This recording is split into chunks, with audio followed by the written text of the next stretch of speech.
नमस्कार दोस्तों, नील युग स्टडी चैनल में आप सब दोस्तों का हार्दिक स्वागत है। आज हम इस वीडियो में देखने वाले हैं अक्षरों का महत्व, यानी कि सीबीएसई क्लास 6 सब्जेक्ट हिंदी है, एनसीईआरटी सॉल्यूशन पार्ट नंबर 5 जिसका नाम है अक्षरों का महत्व। तो अक्षरों का महत्व दोस्तों एक निबंध है। क्या है? एक निबंध प्रकार है जिसका लेखक है गुणाकर मूले, और उसी पाठ में जो अभ्यास स्वाध्याय के जो प्रश्न दिए हैं उनका सारे प्रश्नों का इस वीडियो में सॉल्यूशन के रूप में वीडियो में देखने वाले हैं। तो इस वीडियो को जरूर देखना। स्टार्ट करते हैं वीडियो की। देखिए सवाल नंबर 1 आपके सामने है। देखिए क्या है, पाठ में ऐसा क्यों कहा गया है कि अक्षरों के साथ एक नए युग की शुरुआत हुई। तो देखिए उसका आंसर है अक्षरों के साथ एक नए युग की शुरुआत हुई क्योंकि आदमी की अक्षरों की खोज से हम इतिहास को जान पाए। इससे पहले मानव सभ्यता लिखित इतिहास प्राप्त नहीं होता। अक्षरों की खोज के बाद ही मनुष्य अपने विचारों को लिख कर रखने लगा। इस प्रकार एक पीढ़ी के ज्ञान का इस्तेमाल दूसरी पीढ़ी करने लगी। अक्षरों की खोज मनुष्य को प्रगति के पथ पर ले गई। इसलिए अब देखिए सवाल नंबर 2। अक्षरों की खोज का सिलसिला कब और कैसे शुरू हुआ, पाठ पढ़कर उत्तर लिखो। तो उनका आंसर है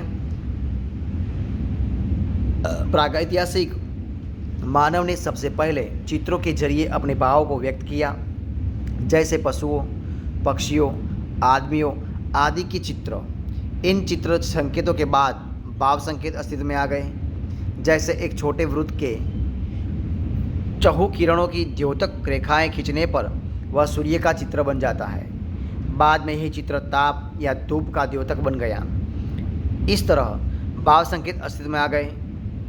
तब जाकर काफ़ी बाद में आदमी ने अक्षरों की खोज की। अब देखिए सवाल नंबर 3। देखिए क्या है तीसरा सवाल आपके सामने है। देखिए क्या है, अक्षरों के ज्ञान से पूर्व मनुष्य अपनी बात को दूर दराज के इलाकों तक पहुंचाने के लिए किन किन माध्यमों का सहारा लेता था।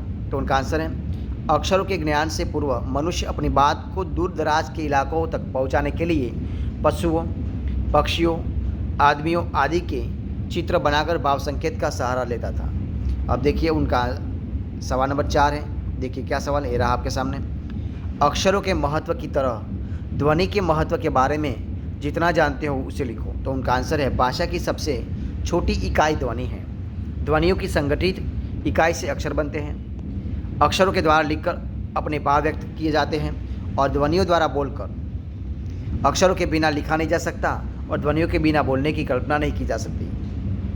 अपनी भाषा की सार्थक ध्वनियों के उच्चारण द्वारा ही हम अपना भाव व्यक्त करते हैं। इसीलिए अक्षर के समान ध्वनि भी महत्वपूर्ण है। आज के समय अक्षरों के बिना भाषा की कल्पना करना असंभव है, क्योंकि भाषा और अक्षर एक दूसरे के पूरक हैं। यदि मौखिक भाषा को लिखित रूप प्रदान किया जाए तो ही वह स्थायी होगी, अन्यथा नहीं। अब देखिए सवाल नंबर 5 आपके सामने है। पुराने ज़माने में लोग यह क्यों सोचते थे कि अक्षर और भाषा की खोज ईश्वर ने की थी? अनुमान लगाओ और बताओ। तो उनका आंसर है पुराने ज़माने में लोग यह सोचते थे कि अक्षर और भाषा की खोज ईश्वर ने की थी, क्योंकि उनके पास उसका इतिहास नहीं था। वे सोचते थे कि ईश्वर सर्वशक्तिमान है, जो कुछ भी कर सकता है, इसलिए इस धरती की प्रत्येक वस्तु उसी ने बनाई है। लोग जिस वस्तु के विषय में जानते नहीं थे उसे ईश्वर की देन मान लेते थे। अब देखिए सवाल नंबर 6। कल्पना करो कि यदि हमें अक्षरों का ज्ञान न होता तो क्या होता, लिखो। तो क्या उनका आंसर है यदि हमें अक्षर को ज्ञान न होता तो हम अपने इतिहास को जान नहीं पाते, हम पुरानी पीढ़ी के ज्ञान से कुछ सीख नहीं पाते, हमारा विकास तेज़ी से न होता।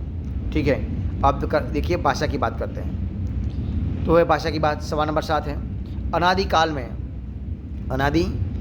काल में रेखांकित शब्द का अर्थ है कि जिसकी कोई शुरुआत या न हो। नीचे दिए गए शब्द की मूल शब्द के शुरू में कुछ जोड़ने से बड़े इसे उपसर्ग कहते हैं। इन उपसर्गों को अलग करके लिखो और मूल शब्दों को लिखकर उनका अर्थ समझो। असफल, अदृश्य, अनुचित, अनावश्यक, अपरिचित, अनिच्छा। अब बताओ कि ये उपसर्ग जिन शब्दों के साथ जुड़े रहे हैं क्या उनमें कोई अंतर है।